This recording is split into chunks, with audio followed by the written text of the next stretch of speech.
G'day. I'm back this week, minus the mo. Thank goodness. I was going to try and do it for the year and I just couldn't make it. Anyway, this week I'm here to talk about labour. It's one of the things as we're working through our 2024 reviews with our clients that we are really quite carefully focused on.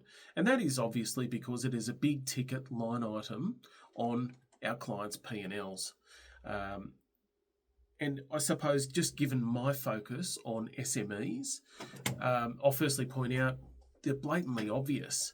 I suppose, one employee of 20 is 5% of your workforce. One employee of 2,000 is a far lesser 0.05%.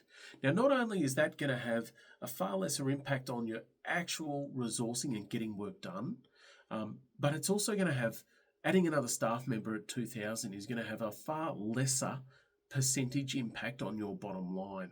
And this is where it is just so important, more particularly for SMEs, to get it right. It just, like I say, has a far more significant impact on your bottom line if you have a crew of 5 or 10 or 20 staff. Putting on an additional staff member is going to make a huge amount of difference to the overall resourcing, but also to the bottom line. When you're deciding whether or not you need to take on a permanent staff member, it's really important to focus and consider, is this resourcing issue a matter of we're busy for a week, we're busy for a month, or we're really looking busy for a more ongoing, permanent cycle. And you've really got to consider that carefully prior to making any further decision. If you do look at it closely and you do consider that it is somewhat of a temporary issue, there are a couple of things that you can do to try and manage that a little better than simply moving to the take on permanent staff. The first thing would be manage your client expectations. That's just good old, simple communication. The thing that I say to clients, to our staff, to anyone who'll listen is most of us aren't surgeons. If you are a surgeon, this next point doesn't apply. But if you're not a surgeon, no one's going to die.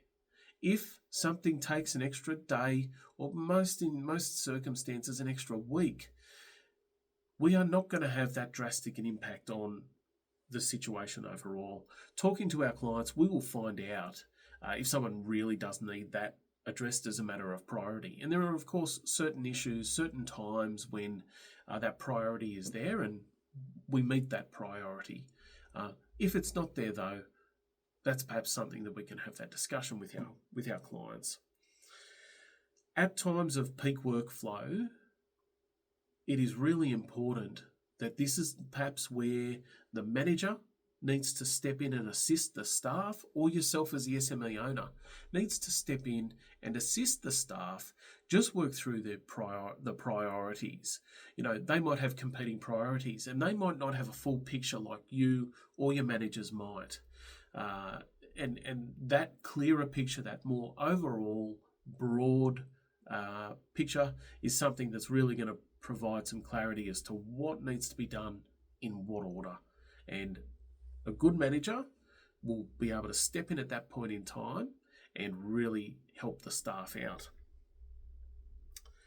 At a pinch, something that you can do as well is look to ask some staff to do some overtime. This is something that I'm a little reluctant to do unless it is for quite a brief and focused period of time. If you find that staff are commonly doing overtime for a 3 or 6 month period, it really is probably a good indicator that it's a more permanent resourcing issue rather than a temporary matter.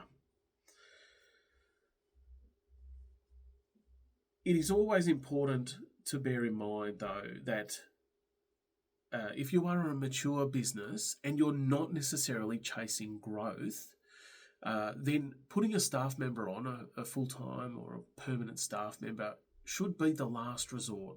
We should work our way through and see whether there are any other options at all prior to doing that.